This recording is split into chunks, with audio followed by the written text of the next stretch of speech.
Natalius Pigai ungkap pengorbanan di balik Kementerian HAM, tidur di kantor demi reformasi cepat. Jakarta tak banyak yang tahu, di balik berdirinya Kementerian Hak Asasi Manusia, HAM, ada perjuangan luar biasa yang dilakukan oleh Menteri HAM Natalius Pigai. Dalam sebuah pengakuan mengejutkan, Pigai mengungkapkan bahwa dirinya bersama seluruh jajaran kementerian kerap bekerja hingga larut malam, bahkan sering tidur di kantor demi menyusun struktur organisasi dan tata kelola kementerian yang baru berdiri tersebut. Sekretaris Jenderal, Inspektur Jenderal, Direktur Jenderal, para direktur, dan semua staf bekerja siang dan malam. Kami sendiri pun seringkali tidur di kantor, ujar Pigai dalam rapat kerja bersama Komisi 13 DPR RI di Kompleks Parlemen, Senayan, Jakarta. Pigai menegaskan bahwa Kementerian HAM menjadi kementerian yang paling cepat menyusun dan merampungkan sejak dirinya dilantik oleh Presiden Prabowo Subianto. Kami adalah kementerian yang paling cepat menyelesaikan Secara subjektif, kami menilai itu sebagai kinerja yang baik, terutama dalam penguatan kapasitas kelembagaan Kementerian HAM, tambahnya. Meskipun kementerian ini baru berdiri, Pigai dan timnya berhasil menyelesaikan hanya dalam waktu 2 minggu.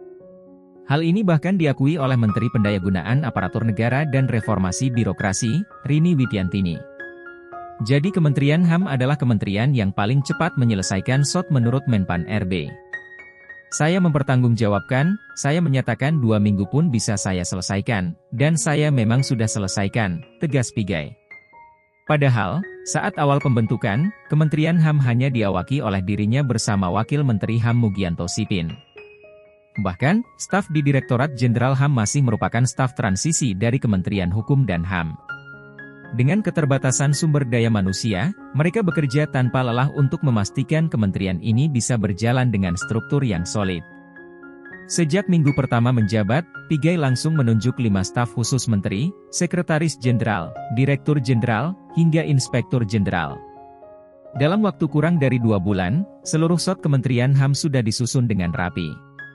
Bulan November kami sudah menyelesaikan tentang Kementerian Hak Asasi Manusia, dan tanggal 4 Desember 2024, untuk Eselon I, Eselon 2, Eselon 3, dan 4 saya selesaikan, beber Pigai. Dengan keberhasilan ini, Kementerian HAM berhasil merampungkan 6 hingga 7 bulan lebih cepat dari target tim transisi yang seharusnya baru selesai pada Juni 2025. Bagi Pigai, kerja keras yang dilakukan dirinya dan seluruh staf bukan hanya sebuah pengorbanan, tetapi juga prestasi yang patut diapresiasi.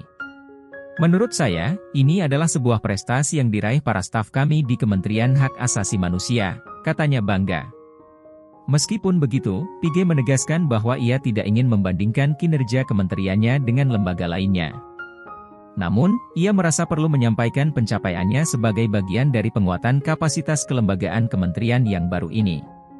Saya tidak ingin membandingkan, tapi bisa dilihat bahwa kami adalah kementerian yang paling cepat menyelesaikan. Secara subjektif, kami menilai ini sebagai sebuah kinerja yang baik, terutama dalam penguatan kapasitas kelembagaan Kementerian Hak Asasi Manusia, jelasnya. Selain soal Pigai juga menyoroti kebijakan pemerintah terkait kebebasan sipil. Ia mengklaim bahwa selama 100 hari pertama pemerintahan Prabowo Gibran, tidak ada satupun warga yang dipenjara karena menghina pejabat negara. Dalam 100 hari ini, belum ada satu orang pun yang dipenjarakan, ditahan, atau diproses hukum karena menghina pejabat negara, tegasnya.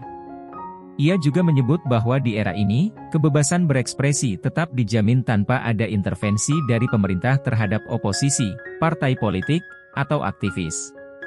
Lalu lintas kebebasan ekspresi tetap berjalan aman dan damai, ujarnya. Dengan semua pencapaiannya dalam 100 hari pertama, Natalius Pigai membuktikan bahwa Kementerian HAM bukan sekadar nama, tetapi benar-benar bekerja untuk menegakkan hak asasi manusia dengan komitmen penuh. Namun, tantangan masih menanti ke depan. Akankah ritme kerja luar biasa ini bisa terus dipertahankan? Kita tunggu kipas selanjutnya.